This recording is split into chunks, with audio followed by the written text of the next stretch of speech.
Should I give you the story of Solomon? Why he wrote that scripture?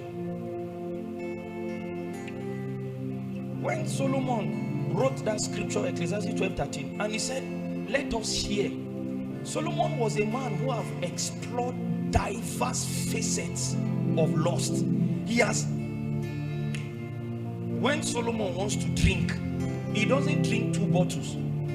He drinks so deep to stupor, to see the effect of it. Then he comes back in the book of Proverbs and say, my son, don't give yourself. You will come with a counsel. He will say, don't give yourself to strong drink. It is not for kings. Number 2, when Solomon wanted to explore sexual lust, you are the one struggling with masturbation. He didn't bother for pornography. You are the one. He went and married 700 wives with 300 girlfriends. It means if you are part of his wife or his side chick, before they will see you in your house, it will be after 2 years. And the day you will see him, it will be like breakthrough.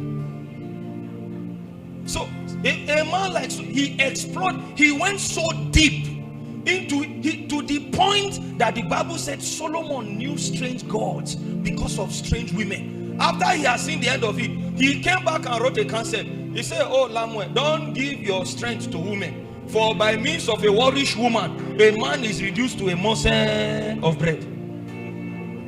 Every lust, he explored it to the end. He will come back with a counsel. Should we talk about pride and vainglory?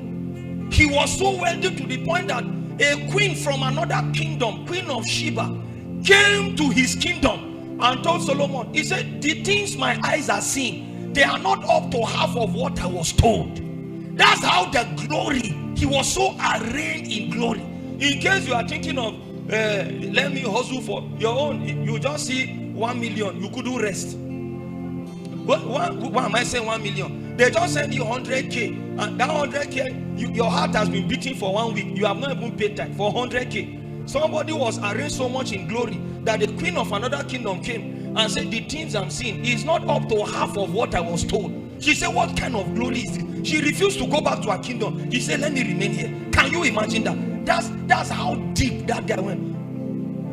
He came back with a counsel. In Ecclesiastes chapter 9, I believe from verse 9 or so, he said, whatsoever your hand finds to do, do it with all your mind. He said, there is no knowledge or wisdom or labor where you are going in the grave.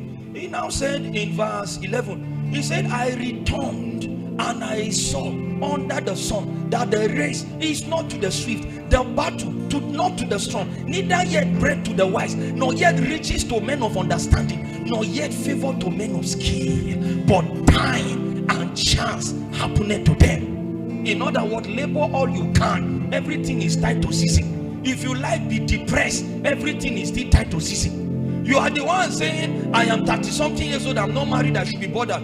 Continue being depressed. Everything is tied to season, because he makes everything beautiful, not in your time, but in his own time. So when a man like Solomon, after he has explored all the riches, he came and said, vanity upon vanity, all is vanity. You better listen to him, because you are still struggling with masturbation. You are not serious. It is because you have 200 MB. That's why you are entering. Don't worry. You are not serious.